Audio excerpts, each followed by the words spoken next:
Semoga diterima hadiah doa saya untuk saudara kembar saya sambil tarik nafas, kemudian juga membaca surat Al-Fatihah. Kemudian yang kedua adalah semoga diterima hadiah doa saya untuk saudara sedulur papat Kalimah Pancer ... sambil disebutkan orang yang kita tuju atau hajat yang kita tuju, kemudian juga sambil tarik nafas itu membaca surat Al-Fatihah. Yang berikutnya adalah semoga diterima hadiah doa saya untuk ibu, bapak, kakek, nenek, leluhur, sebutkan namanya, sama sambil tarik nafas kemudian baca surat Al-Fatihah 1 kali.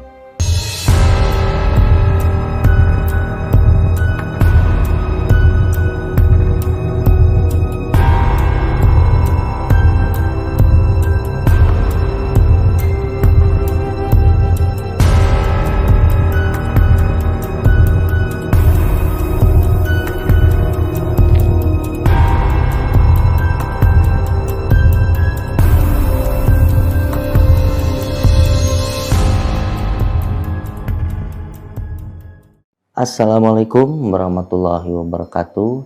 Jumpa kembali bersama Teddy Juna Official dalam acara Teddy Punya Cerita. Apa kabar sahabat misteri?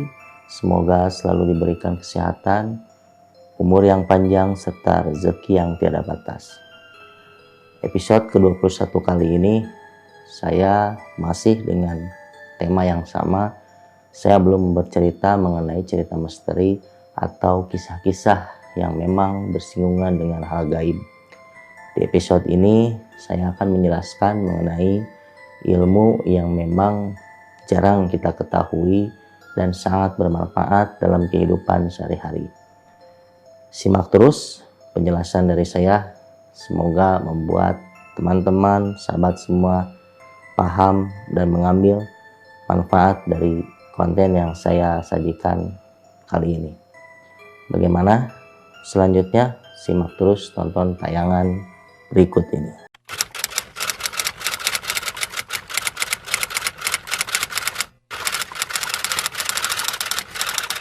Sahabat, kali ini saya akan membagikan sebuah ilmu atau memang yang sering atau memang yang pernah sahabat dengar, yang merupakan adalah versi saya sendiri yang menyebut bahwa itu ilmu adalah ilmu saudara kembar, yang memang orang-orang Jawa atau misalnya memiliki kepercayaan kejawen, ilmu tersebut memiliki ilmu sedulur papat Kalimah Pancer, yang artinya setiap manusia memiliki saudara kembar.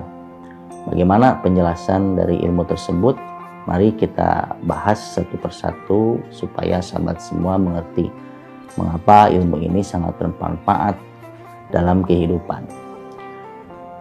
Pertama adalah saya menjelaskan mengenai asal-usul dari sedulur papat Kalimah Pancer. Jadi yang pertama adalah sedulur papat Kalimah Pancer, yang kita bahas pertama kali adalah sejarahnya. Jadi asal muasal sedulur papat Kalimah Pancer karena setiap manusia itu memiliki 2 pendamping. Yang barang tentu juga mungkin teman-teman atau sahabat bertanya, ya tentulah pendamping antara malaikat, ya, malaikat pencatat amal baik dan malaikat pencatat amal buruk. Di sini kita berbicara adalah pendamping yang dimaksud adalah Qorin dan Khodam. Jadi yang dimaksud dengan ilmu sedulur papat Kalimah Pancer ini adalah yang dimaksud adalah Qorin. Qorin itu memang jin. Kemudian juga Khodam itu adalah sama jin, kemudian tidak berasal dari diri kita sendiri.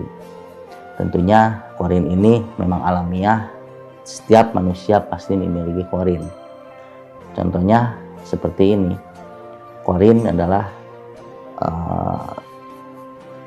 makhluk alam gaib yang memang mengikuti kita, mengikuti tata cara hidup kita, yang mengikuti kita dari lahir sampai mati. Itu adalah Qorin. Sedangkan Khodam adalah penjaga, entah itu dari bawaan, kemudian dari kakek nenek moyang kita yang diturunkan kepada kita, ataupun dari benda-benda bertuah serta amal-amal tertentu yang dapat menarik Khodam untuk menjaga diri kita. Yang kedua adalah Kakang Kawah Rob Ari-Ari. Yang dimaksud dengan kakang kawahru ari-ari adalah air ketuban, yang dimana air ketuban ini menjaga usia kandungan kita, menjaga kita selama 9 bulan di perut ibu kita. Yang kedua adalah puser. Puser adalah yang boleh dikatakan adalah salah satu bagian yang ada dalam perut yang memang mempertemukan dari alam bayi kemudian ke alam nyata, itu disambungkan dengan puser. Yang ketiga adalah pancer. Pancer itu yaitu yang disebut dengan khorin. Jadi saudara kembar kita yang menjaga kemudian juga mengikuti gerak langkah kita, yang memang jika diaktifkan itu bisa membantu hajat, kemudian juga membantu segala apa yang kita butuhkan. Kemudian yang berikutnya adalah kodam. Kodam itu adalah jin yang mendampingi menjaga kita, yang memang berbeda dengan khorin. Jadi kodam itu seperti yang saya sampaikan tadi bisa berasal dari benda bertuah atau benda pusaka, kemudian juga turunan dari kakek nenek moyang kita, ataupun dari amalan-amalan tertentu. Nah, bagaimana caranya untuk mengaktifkan saudara kembar kita supaya membantu ke kehidupan kita sehari-hari? Tentunya bisa dilakukan dengan mengirim doa, atau boleh yang kita bisa dibilang adalah tawasul. Kalau orang Islam sama Muslim pasti sering melakukan ketika malam Jumat setelah beres doa Yasin, melakukan dengan tawasul. Tawasul di sini adalah dalam artian memberikan hadiah kepada kakek nenek moyang kita, kepada orang-orang yang sudah meninggalkan kita, kemudian kita hadiahkan sebuah surat Al-Fatihah, kemudian doa-doa tertentu agar di alam kuburnya dimaafkan, diampuni, dan diterangkan kuburannya. Nah, di sini kita mengaktifkan saudara kembar kita yang dimaksud dengan khorin. Nah, dihadiahkan seperti apa? Hadiahnya itu sama seperti dibacakan surat Al-Fatihah. Bagaimana untuk mengaktifkan dan mengirim cara doa tersebut ke saudara kembar kita? Yang pertama, mantranya adalah semoga diterima hadiah doa saya untuk saudara kembar saya, sambil tarik nafas kemudian juga membaca surat Al-Fatihah. Kemudian yang kedua adalah semoga diterima hadiah doa saya untuk saudara sedulur papat kalimat pancer ... sambil disebutkan orang yang kita tuju atau hajat yang kita tuju, kemudian juga sambil tarik nafas itu membaca surat Al-Fatihah. Yang berikutnya adalah semoga diterima hadiah doa saya untuk ibu, bapak, kakek, nenek, leluhur, sebutkan namanya, sama sambil tarik nafas kemudian baca surat Al-Fatihah 1 kali. Setelah itu baca doa-doa yang mungkin teman-teman hafal, kemudian sambil melakukan tawasul. Nah, setelah itu bisa dirasakan dampaknya ketika hadiah kita diterima, atau tandanya hadiah kita diterima itu dengan cara ya mungkin boleh dibilang seluruh badan kita itu merinding, atau seperti ada getaran yang masuk ke dalam tubuh kita. Itu artinya pertanda atau hadiah atau doa kita itu diterima oleh saudara kembar kita.